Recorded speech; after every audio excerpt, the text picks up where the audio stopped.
नमस्कार, मैं हूं आपके साथ मोनिका गुप्ता और आप देख रहे हैं अपना उत्तर प्रदेश बुलेटिन की शुरुआत करेंगे इस वक्त की बड़ी खबर के साथ। बुलंदशहर से बड़ी खबर आ रही है। 27 अगस्त को सीएम योगी का दौरा है। 27 अगस्त को बुलंदशहर आएंगे सीएम योगी आदित्यनाथ। सीएम दोपहर करीब 1:30 बजे पहुंचेंगे बुलंदशहर। जनप्रतिनिधियों और पदाधिकारियों से करेंगे वार्ता। पुलिस लाइन कक्ष में करेंगे वार्ता। महिला हॉस्पिटल और मेडिकल कॉलेज जाएंगे सीएम। निरीक्षण के लिए पहुंचेंगे सीएम योगी आदित्यनाथ। जन कल्याण योजनाओं के लाभार्थियों से भी करेंगे मुलाकात। तो ये बड़ी और अहम जानकारी आपके सामने। कल सीएम मनोहर लाल आपको बता दें कि सीएम योगी आदित्यनाथ का क्या कुछ शेड्यूल रहने वाला है, ये आपको बता रहे हैं बुलंदशहर से बड़ी खबर। 27 अगस्त को सीएम योगी आदित्यनाथ का दौरा रहेगा और इस दौरान उनके क्या कुछ महत्वपूर्ण कार्यक्रम रहेंगे, क्या शेड्यूल उनका रहने वाला है, ये आपको दे रहे हैं जानकारी। तो ये बड़ी और अहम जानकारी आपके सामने। तो उनके कार्यक्रम की पूरी लिस्ट, पूरा शेड्यूल आपको बता रहे हैं। 27 अगस्त को सीएम योगी आदित्यनाथ का बुलंदशहर दौरा है।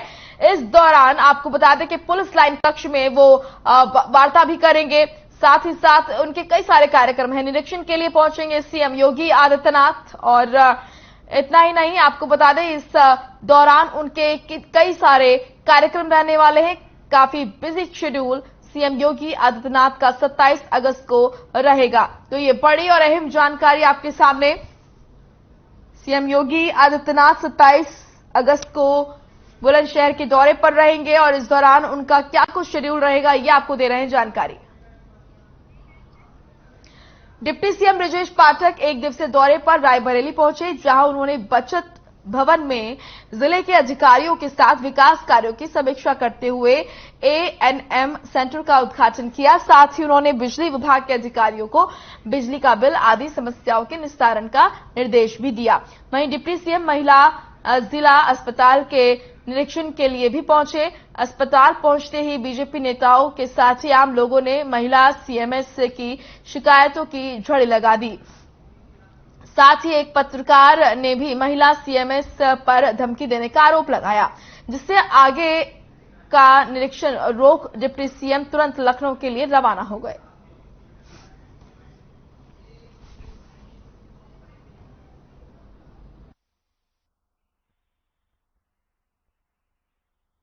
रायबरेली के विकास कार्यों के साथ साथ कानून व्यवस्था की बिंदुवार समीक्षा हुई है। सभी विभागों के बारे में जो केंद्र प्रदेश की योजनाएं हैं उनको हमने जाना है। जो कार्य धीरे चल रहे थे उनकी प्रगति तेज करने के लिए कहा गया है। रायबरेली में अपराध शून्य करना है। यहाँ किसी भी स्थिति में कानून से किसी को खिलवाड़ करने की इजाजत नहीं दी जाएगी। डिप्टी सीएम ब्रजेश पाठक यहाँ से रायबरेली से लगभग 2:30 बजे का वक्त हो रहा है। यहाँ से रवाना होने के लिए इनका काफिला वापस आ चुका है। मैं तस्वीरें आप देखिए अपनी टीवी स्क्रीन पर। यहाँ से जो है ब्रजेश पाठक जी का काफिला वापस रवाना हो रहा है। यहाँ से जनपद हरदोई के लिए निकल रहे हैं। तस्वीरें आप साफ साफ देखिए। पूरा जो है पुलिस महकमा बिल्कुल जो है चुस्त दुरुस्त है। यहाँ पर प्रशासन की व्यवस्था बहुत सख्त है। यहाँ पर जो है किसी प्रकार के जो है आवागमन और नहीं हो सकता। यहाँ से ब्रजेश पाठक का काफिला वापस जा रहा है। यहाँ से सीधे मंत्री जी हरदोई जनपद के लिए रवाना हो रहे हैं। तस्वीरें आप देखिए मेरे साथ तस्वीरें देखिए आप। यहाँ से जो है वो हेलीकॉप्टर पे जो है बैठने वाले हैं। वहां पर जो है हेलीकॉप्टर यहां से पिक करेगा और सीधा जनपद हरदोई के लिए रवाना हो जाएगा। डिप्टी सीएम केशव प्रसाद मौर्य कन्नौज दौरे पर हैं। इस दौरान केशव प्रसाद मौर्य सबसे पहले पार्टी कार्यकर्ताओं के साथ बैठक उन्होंने की। इसके बाद वो बेरीन गांव पहुंचे और कंपोजिट विद्यालय, पंचायत घर, आंगनबाड़ी केंद्र का गहनता से निरीक्षण किया। वहीं जिले के यहां पर सहजयपुर के गौ आश्रय स्थल पर पहुंचे और गौवंशों को गुड़ चना खिलाया। यहां उन्होंने चारे और गौवंशों की बीमारी पर भी चर्चा की। निर्वा के निर्माणाधीन पैरामेडिकल कॉलेज का निरीक्षण कर निर्माण जल्द पूरा कराने के निर्देश भी दिए। सर्किट हाउस में देर शाम पत्रकारों से बात करते हुए उन्होंने कहा कि विकास के मामलों में समाजवादी पार्टी यहां पर समाप्तवादी पार्टी बनती जा रही है। जनता की अदालत में फैसला होता है कि कौन अच्छा काम करता है। 2022 की जनादेश ने सपा के दावों को झूठा करार दिया है। आगे उन्होंने कहा कि 2024 में हम 80 सीटें जीतेंगे, अच्छा काम करेंगे तो फिर जीतेंगे। डिप्टी सीएम ने कहा कि सपा का भविष्य प्रदेश में नहीं पूरे देश में समाप्त हो जाएगा। सभी विषयों पर आज विस्तार से चर्चा करके आवश्यक निर्देश दिए गए हैं और मुझे पूरा विश्वास है कि जो विकास का एक लक्ष्य लेकर के हमारी सरकार काम कर रही है, उस विकास के लक्ष्य को जनपद कन्नौज के अंदर पूरा करने में हमें सफलता मिलेगी। दूसरा, मुझे यह भी कहना है कि पूर्ववर्ती सरकारों के समय जब कुछ लोगों का साथ और कुछ लोगों का विकास किया जाता था, अपराधियों का साथ दिया जाता था, गरीबों का उपहास उड़ाया जाता था, उत्पीड़न किया जाता था, शोषण किया जाता था, आज उससे बाहर निकल करके माननीय प्रधानमंत्री जी के इस मंत्र सबका साथ, सबका विकास, सबका विश्वास, सबका प्रयास, सबको स्थान, सबको सम्मान देते हुए आगे बढ़ने का जो एक लक्ष्य रखा गया है, उसमें हम निश्चित तौर से आगे निकलेंगे। कन्नौज के मेडिकल कॉलेज में जहां एक तरफ डिप्टी सीएम मेडिकल कॉलेज का दौरा कर स्वास्थ्य व्यवस्थाओं का जायजा ले रहे थे, वहीं दूसरी तरफ स्वास्थ्य विभाग की पोल खोलते हुए एक बेटा अपने बीमार पिता को इलाज के लिए अपने कंधे पर लादकर भटक रहा था। और हैरत की बात है कि घंटों भटकने के बाद भी उसके बाद भी बेटे को अपने बीमार पिता के लिए न तो स्ट्रेचर मिला और न ही इलाज के लिए भटकते हुए इस बेबस बेटे की तरफ अस्पताल प्रशासन के ही किसी कर्मचारी ने ध्यान दिया। डिप्टी सीएम की मौजूदगी में स्वास्थ्य विभाग की पोल खोलते और अपने पिता के लिए इलाज के लिए भटकते इस बेटे का वीडियो भी सोशल मीडिया पर जमकर वायरल हो रहा है। और सबसे बड़ा सवाल यह है कि जब डिप्टी सीएम के दौरे के होते हुए भी स्वास्थ्य विभाग का ये हाल है, तो आम दिनों में मरीजों का क्या हाल होता होगा। अरे क्या नाम है आपका? मेरा नाम कमलेश है। कमलेश है आपका नाम? कहाँ से रहने वाले हैं? हम कन्नौज के। कन्नौज कौन गांव के? अम्बेडकर नगर। अम्बेडकर। क्या हुआ इनको? इनको चोट लगी है पैर में। हाँ, चोट लगी। अभी आप कहाँ पे आए हो इस समय? हम मेडिकल लगा लिया। तो स्ट्रेचर वगैरह नहीं मिला यहाँ पे? नहीं मिला। अच्छा, बगल में डिप्टी सीएम साहब आए हैं, निरीक्षण कर रहे हैं, व्यवस्था नहीं है ठीक यहाँ पे? नहीं मिला ना। भूपेंद्र चौधरी को बीजेपी का प्रदेश अध्यक्ष बनाए जाने पर अमरोहा में बीजेपी कार्यकर्ताओं ने मिठाई बांटकर अपनी खुशी का इजहार किया। इस मौके पर चौधरी वेदपाल सिंह भूपेंद्र चौधरी को प्रदेश अध्यक्ष बनने पर हार्दिक शुभकामनाएं देते हुए उन्होंने कहा कि उत्तर प्रदेश में पूरा जाट समाज उनके साथ खड़ा है।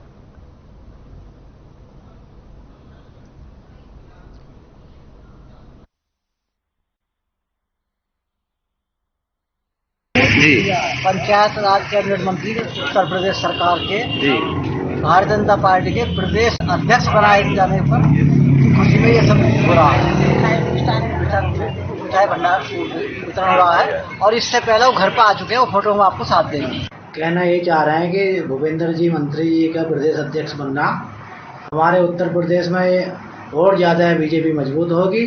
और 2024 में जो थोड़ा सा लग रहा था कि जाट वोट जो 10-5% कटा था, वो भी नहीं कटने का। 100 के 100% जो है हमारा बिरादरी का वोट जो है जुड़ जाएगा।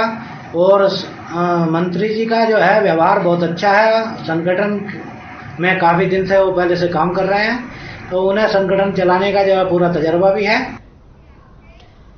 पंचायत राज मंत्री चौधरी भूपेंद्र सिंह को बीजेपी का प्रदेश अध्यक्ष बनाए जाने की घोषणा होते ही उनके घर में जश्न का माहौल है और कई बीजेपी कार्यकर्ताओं ने मिठाई बांटकर अपनी खुशी का इजहार किया।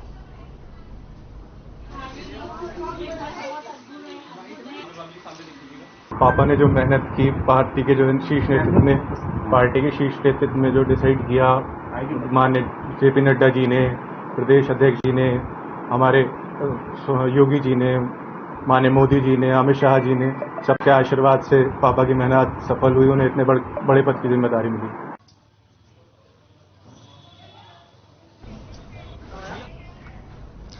भारतीय जनता पार्टी की ओर से भूपेंद्र चौधरी को उत्तर प्रदेश आपको बता दें कि उत्तर प्रदेश यहां पर उत्तर के प्रदेश अध्यक्ष बनाने के बाद भारतीय किसान यूनियन के राष्ट्रीय प्रवक्ता राकेश टिकैत का बड़ा बयान सामने आया है। और आपको बता दें कि राकेश टिकैत ने कहा है कि क्या देश में जाट बिरादरी ही रह गई है। अभी जब चुनाव हुआ था तो उसमें 1 महीने तक टीवी पर इस बिरादरी पर ही चर्चा चली थी। ये इस बिरादरी का इलाज कराएंगे। राकेश टिकैत ने कहा कि किसी के बनने या न बनने से कोई फर्क नहीं पड़ता, फर्क पड़ता है तो उनकी पॉलिसी से। भूपेंद्र चौधरी जी ने अच्छा काम किया होगा, इसलिए बीजेपी ने उन्हें उत्तर के प्रदेश अध्यक्ष बनाया है।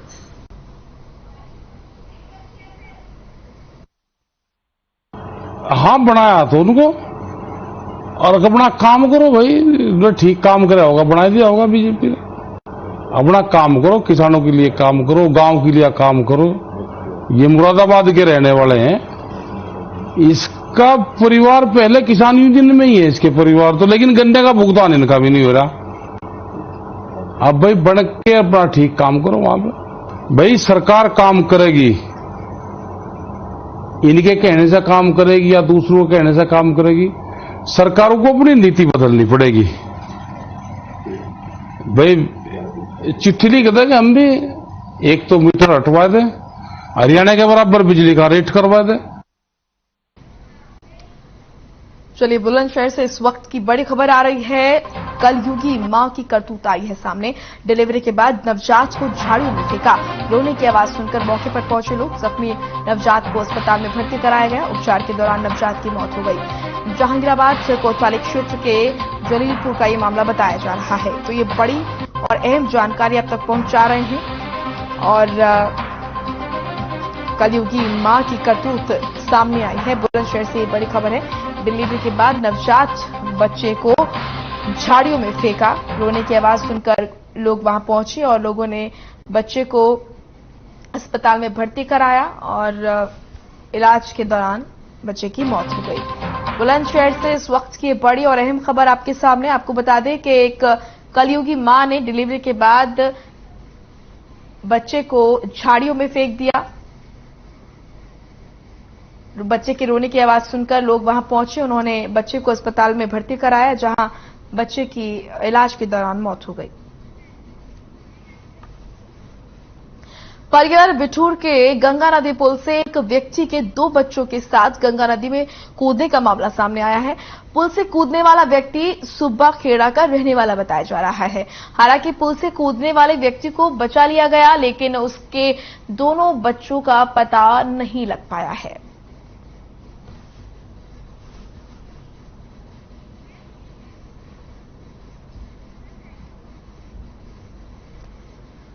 तो कानपुर का यह मामला सामने आया है, जहां पर बच्चों के साथ नदी में कूदा युवक को बचा लिया गया है,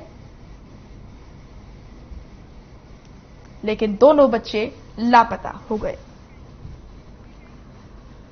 चलिए, लखनऊ से इस वक्त की बड़ी खबर आ रही है, जहां पर बुजुर्ग महिला की भतीजों ने की पिटाई। रंजिश को लेकर भतीजों ने बुजुर्ग को पीटा। पिटाई से महिला हुई पूरी तरह घायल। महिला के बेटे ने लगाए आरोप। कुल्हाड़ी से मारने का लगाया आरोप। महेश लोधी और सुदामा पर लगे हैं आरोप। बंसरा पुलिस पर भी लगे हैं आरोप। बुजुर्ग का मेडिकल कराने के लिए नहीं भेजा पुलिसकर्मी। लखनऊ के बंसरा थाना क्षेत्र का यह मामला बताया जा रहा है। इस वक्त की ये बड़ी और अहम खबर आपके सामने। बंसरा पुलिस पर लगे हैं आरोप। बुजुर्ग का मेडिकल कराने के लिए नहीं भेजा पुलिसकर्मी। लखनऊ के बंसरा थाना क्षेत्र का यह मामला। इस वक्त की ये बड़ी खबर लखनऊ से। बुजुर्ग महिला के भतीजों ने की पिटाई। महेश लोधी और सुदामा पर लगे हैं आरोप। आपको बता दें कि पिटाई में बुजुर्ग महिला को गंभीर चोटें आई हैं। बुजुर्ग महिला को पीटने वाले और कोई नहीं बल्कि उसके भतीजे हैं, जिन्होंने बुजुर्ग महिला को बुरी तरह पीटा। एलडीए वीसी ने कुर्सी रोड स्थित सृष्टि अपार्टमेंट का निरीक्षण किया। आपको बता दें कि यहां रहने वाले लोगों ने भूमिगत पार्किंग में जल भराव और लिफ्ट बंद होने के कारण हो रही परेशानी को लेकर शिकायत दर्ज करवाई थी, जिस पर लखनऊ विकास प्राधिकरण के उपाध्यक्ष इंद्रमणि त्रिपाठी ने सृष्टि अपार्टमेंट का निरीक्षण किया। इस निरीक्षण में कई खामियां नजर आईं, जिसको लेकर एलडीए वीसी ने संबंधित अधिकारियों और ठेकेदारों को जमकर फटकार लगाते हुए जल्द से जल्द अधूरे कामों को पूरा करने का आदेश दिया। वीसी इंद्रमणि त्रिपाठी ने घटिया निर्माण सामग्री के इस्तेमाल को लेकर निर्माण एजेंसी, आंतरिक सड़क निर्माण कंपनी और मेंटेनेंस कर रही संस्था के ऊपर जुर्माना लगाने का आदेश दिया।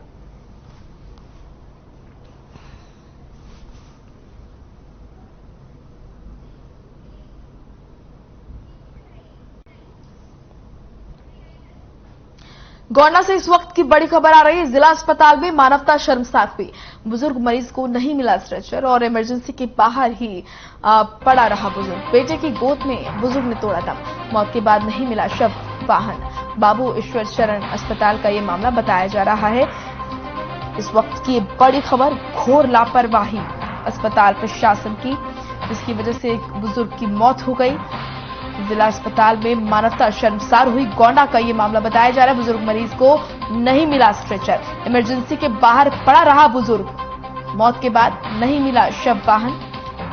बाबू शरण अस्पताल का ये मामला बताया जा रहा है। जिला अस्पताल में मानवता शर्मसार हुई। अस्पताल के लापरवाही की वजह से एक बुजुर्ग की मौत हो गई। सेफिया बुल्गारिया में अंडर 20 कुश्ती वर्ल्ड चैंपियनशिप में भारत का दबदबा देखने को मिला, जिसके बाद पीएम मोदी ने ट्वीट किया और खिलाड़ियों को बधाई दी। पीएम ने भारतीय कुश्ती के अब तक के सबसे जबरदस्त प्रदर्शन पर टीम और कुश्ती संघ की तरफ यहां पर टीम और जो कुश्ती संघ है उसकी तारीफ भी की। आपको बता दें कि कुश्ती संघ के अध्यक्ष केसरगंज से बीजेपी के सांसद यहां पर ब्रजभूषण शरण सिंह हैं। साथ ही वो एशिया कुश्ती संघ के उपाध्यक्ष भी हैं, जिनकी देखरेख में कुश्ती को एक अलग ही मुकाम मिल रहा है।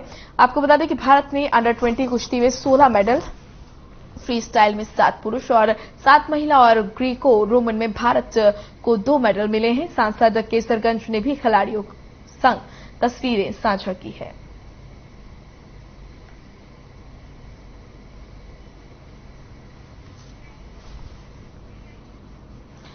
लखनऊ से इस वक्त की बड़ी खबर आ रही है। हसनगंज पुलिस की बड़ी कार्रवाई देखने को मिल रही है। ओमकार बाबा नागराज को किया गया गिरफ्तार। जानलेवा हमले का वांछित अभियुक्त गिरफ्तार।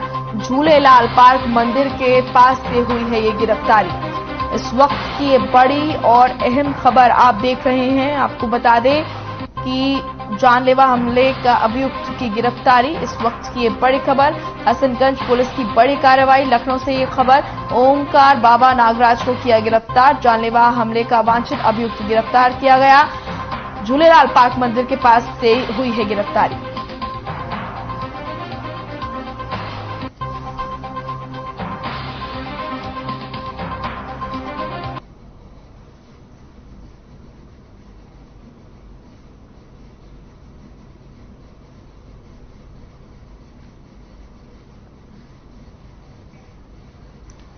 हसनगंज पुलिस की ये बड़ी कार्रवाई। आपको बता दें कि ओमकार बाबा नागराज को किया गया है गिरफ्तार।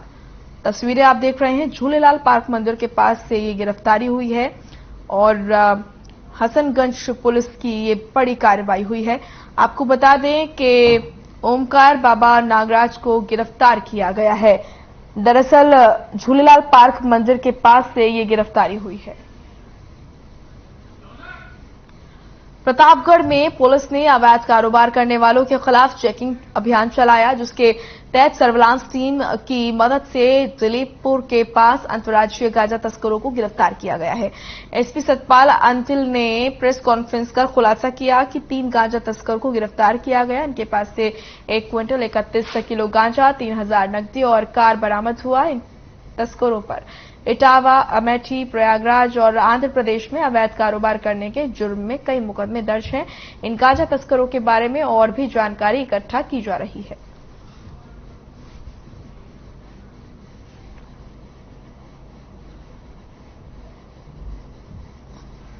देखिए, जैसे कि आप विदित हैं, शासन स्तर से 24 तारीख से 31 तारीख तक एक विशेष अभियान अवैध ड्रग्स और अवैध शराब के संबंध में चलाया जा रहा है। उसी क्रम में जनपद प्रतापगढ़ में एसओजी सर्विलांस और थाना दिलीपपुर टीम को बड़ी सफलता हासिल हुई है, जिसमें कि एक अंतर राज्य गैंग के 4 सदस्य इस नेटवर्क में आए हैं, जिनमें से 3 की गिरफ्तारी की गई है। इनके पास से 1 क्विंटल 31 किलो के करीब गांजा बरामद हुआ है। एक होंडा सिटी गाड़ी भी इनसे बरामद हुई है।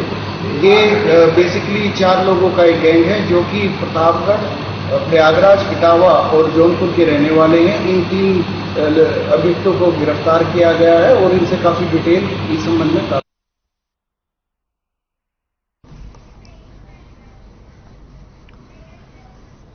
रायबरेली से बड़ी खबर आ रही है। सामुदायिक स्वास्थ्य केंद्र की बदहाल तस्वीर सामने आई है। जमीन पर लिटाकर हो रहा मरीजों का इलाज। सीएचसी में नहीं है मरीजों के लिए बेड। जगतपुर सामुदायिक स्वास्थ्य केंद्र का यह मामला बताया जा रहा है। जमीन पर लिटाकर मरीजों का इलाज हो रहा है।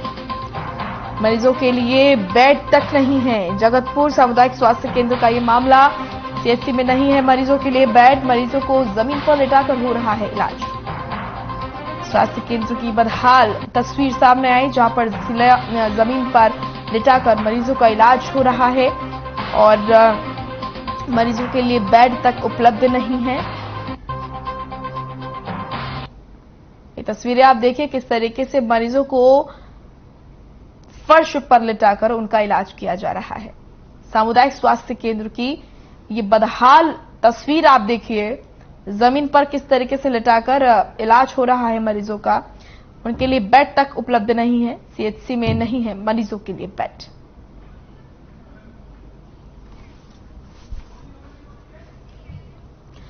कॉमेडियन राजू श्रीवास्तव की बिगड़ती तबीयत को लेकर उनके फैंस काफी दुखी हैं। देश के हर घर में राजू श्रीवास्तव के लिए प्रार्थना की जा रही है। लगभग पिछले 15 दिनों से दिल्ली के एम्स हॉस्पिटल में राजू श्रीवास्तव का इलाज चल रहा है। इलाज के 15 दिन के बाद उनके शरीर में थोड़ा मूवमेंट हुआ और फिर उन्हें होश आया, जिसके बाद उनके फैंस में खुशी की लहर दौड़ गई। इसी कड़ी में अमरोहा के चित्रकार जोहेब खान ने उनकी कोयले से 8 फीट ऊंची तस्वीर बनाकर उनके जल्द स्वस्थ होने की खुदा से दुआ मांगी है। साथियों ने बताया कि आज पूरा देश कॉमेडियन राजू श्रीवास्तव के लिए दुआ कर रहा है। उनके जल्द स्वस्थ होने की ईश्वर से प्रार्थना कर रहा हूं, ये उन्होंने कहा।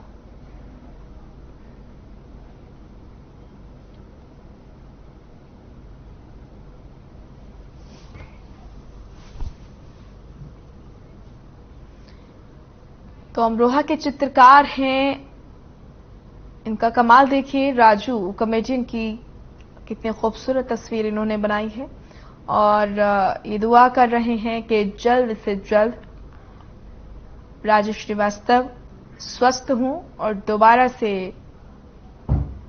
लोगों को हंसाएं।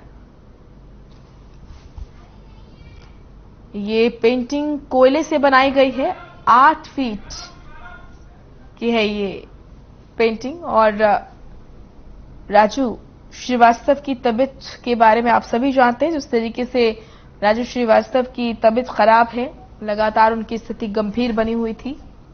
आखिरकार उनके शरीर में थोड़ी मूवमेंट हुई है, तो वहीं उनके फैंस अलग अलग तरीके से उनके स्वस्थ होने की कामना कर रहे हैं। वहीं एक और फैन अमरोहा का, जिसने उनकी पेंटिंग बनाकर उनके स्वास्थ्य की दुआ मांगी।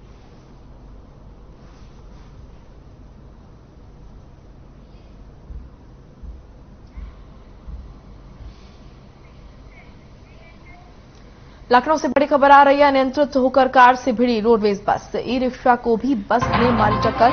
सिटी स्टेशन के पास हुआ है सड़क हादसा, बाल बाल बचे राहगीर। ई रिक्शा और कार सवार ड्राइवर की लापरवाही से हो सकता था बड़ा हादसा। बड़ी खबर,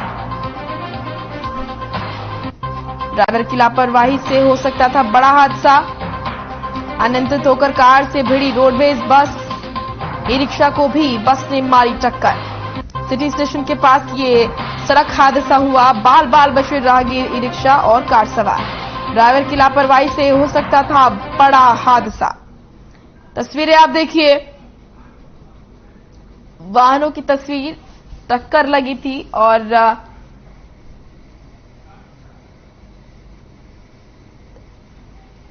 बड़ा हादसा होने से टल गया।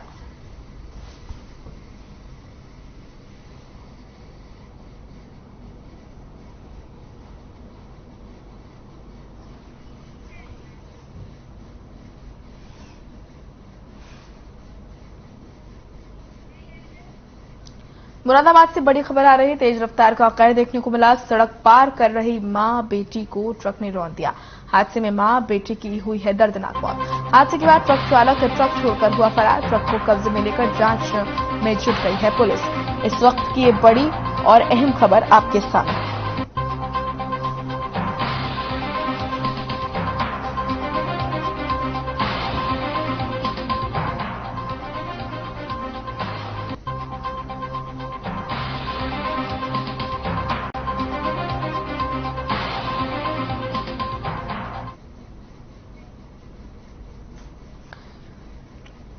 तो ये तस्वीरें आप देख रहे हैं, तेज रफ्तार का कहर यहां देखा गया। मुरादाबाद की तस्वीरें, जहां पर तेज रफ्तार का कहर, सड़क पार कर रही मां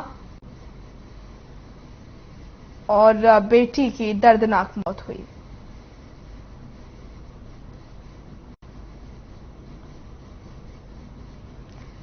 मां और बेटी को ट्रक ने बुरी तरह रौंदा, जिससे उनकी दर्दनाक मौत हो गई।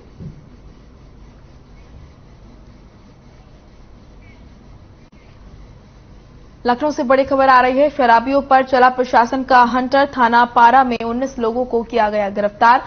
पुलिस कमिश्नरेट ने चलाया अभियान। अपराध को रोकने के लिए चलाया है अभियान।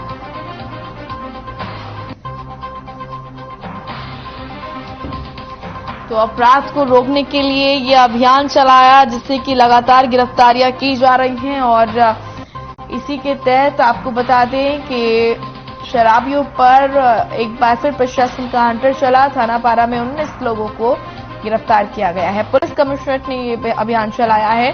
अपराध को रोकने के लिए यह अभियान शुरू किया गया।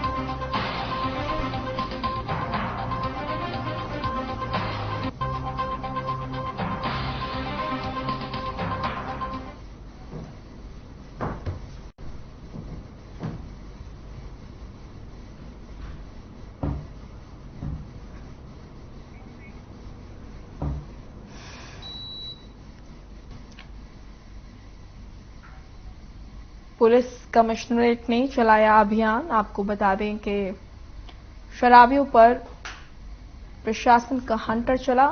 19 लोगों को गिरफ्तार किया गया। थाना पारा में 19 लोगों की गिरफ्तारी की गई। अपराध को रोकने के लिए यह अभियान शुरू किया गया।